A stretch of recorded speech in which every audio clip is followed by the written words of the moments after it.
AC के ज़्यादा इस्तेमाल से ही लोगों के मन में बिजली के बढ़ते बिल की टेंशन आती है। लेकिन क्या गर्मी में एसी से राहत पाने और अधिक बिजली बिल ना भरने का कोई उपाय है? जी हाँ, बिल्कुल है। हम आपको एसी को सही तरीके से इस्तेमाल करने के कुछ टिप्स बता रहे हैं जो आपके बहुत काम आएंगे, आपके बिजली के बिल को बहुत हद तक कम कर देंगे। जैसे जैसे गर्मी और तापमान बढ़ रहा है, एयर कंडीशनर की ज़रूरत भी बढ़ती जा रही है, लेकिन एसी के ज़्यादा इस्तेमाल से लोगों के मन में बिजली के बढ़ते बिल की टेंशन ही आती है। लेकिन क्या गर्मी में एसी से राहत पाने और अधिक बिजली बिल न भरने का कोई उपाय है? जी हाँ, हम आपको एसी को सही तरीके से इस्तेमाल करने के कुछ तरीके बता रहे हैं जो आपके बहुत काम आएंगे। अपने एसी को सही तापमान पर सेट करें। शोध से मालूम चला है कि तापमान में हर डिग्री की बढ़ोतरी से करीब 6% बिजली की बचत होती है। आप अपने एसी का तापमान जितना कम रखेंगे उसका कंप्रेसर उतनी देर काम करेगा, जिससे आपका बिजली का बिल बढ़ जाएगा। इसलिए अगर आप एसी को उसके डिफ़ॉल्ट तापमान पर चालू रखना चुनते हैं तो आपको 24% तक बिजली बचा सकते हैं। आप चाहें तो फिर भी तापमान को जितना चाहें उतना रख सकते हैं। अपने एसी को 18 डिग्री सेल्सियस के बजाय 24 डिग्री सेल्सियस पर रखें।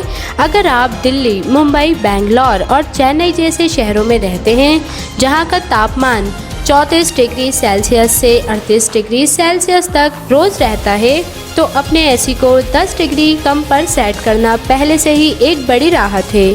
साथ ही हमारे शरीर का तापमान औसतन 36 से 37 डिग्री के बीच रहता है, इसलिए इससे नीचे का कोई भी कमरा हमारे लिए सामान्य रूप से ठंडा होता है। अब हम जानते हैं कि एसी पर कोई भी डिग्री कम होने पर 6% अधिक बिजली की खपत होगी। ऐसे में आपको अपनी आदतों को 18 डिग्री से 23-24 डिग्री पर लाना होगा। आपको पता चल जाएगा कि आपको इस तापमान पर भी उचित कूलिंग मिल रही है। अपना कमरा ठीक से बंद करें।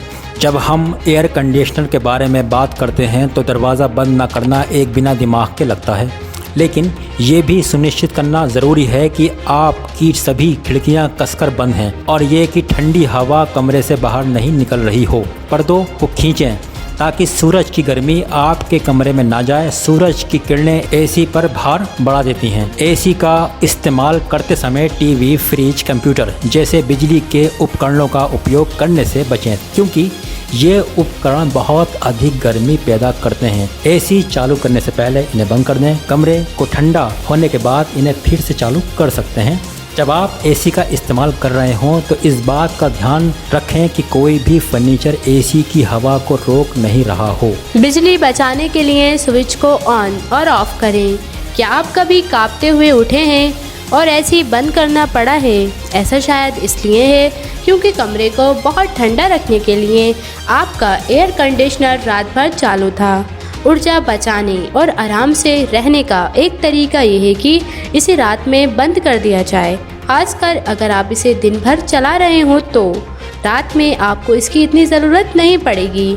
अगर आप एसी वाले कमरे में ज़्यादा समय बिता रहे हैं तो आपको इस ट्रिक का इस्तेमाल करना चाहिए। कुछ घंटों के लिए एसी चालू रखें और फिर 1 या 2 घंटों के लिए बंद कर दें। बहुत सारी बिजली की बचत करते हुए कमरा ठीक से ठंडा रहेगा। एसी के साथ पंखे का इस्तेमाल करें। जब एसी चल रहा हो तो सीलिंग फैन चालू रखना चाहिए। इसके अलावा छत के पंखे कमरे को हवादार रखते हैं और सभी कोनों में ठंडी हवा देते हैं, जिससे आपको एसी का तापमान कम नहीं करना पड़ेगा। कम शक्ति का इस्तेमाल करके अधिक शीतलता प्राप्त करें। एसी चालू करने से पहले अपने कमरे का पंखा चालू कर लें ताकि कमरे में गर्म हवा निकल सके, जिसके बाद आप अपना एसी चालू कर सकें। एसी की सर्विस और सफाई से होगी बिजली की बचत। एसी के डक्ट और वेट में गंदगी जमा होने की वजह से एसी को ठंडी हवा को कमरे में लाने के लिए ज़्यादा मेहनत करनी पड़ती है। गंदे फिल्टर को हटाकर नया फिल्टर लगाने से एसी की ऊर्जा खपत 5 से 15% तक कम हो जाती है। इसके अलावा एसी को खराब होने और रिपेयर करने से भी बचाया जाता है। अगर आपको हमारी ये इन्फॉर्मेशन पसंद आई हो तो वीडियो को लाइक, शेयर एंड सब्सक्राइब करना ना भूलें। और ऐसे ही इंटरेस्टिंग नॉलेज के लिए बने रहिए हमारे YouTube channel AK Knowledge Air पर। तब तक के लिए टेक केयर।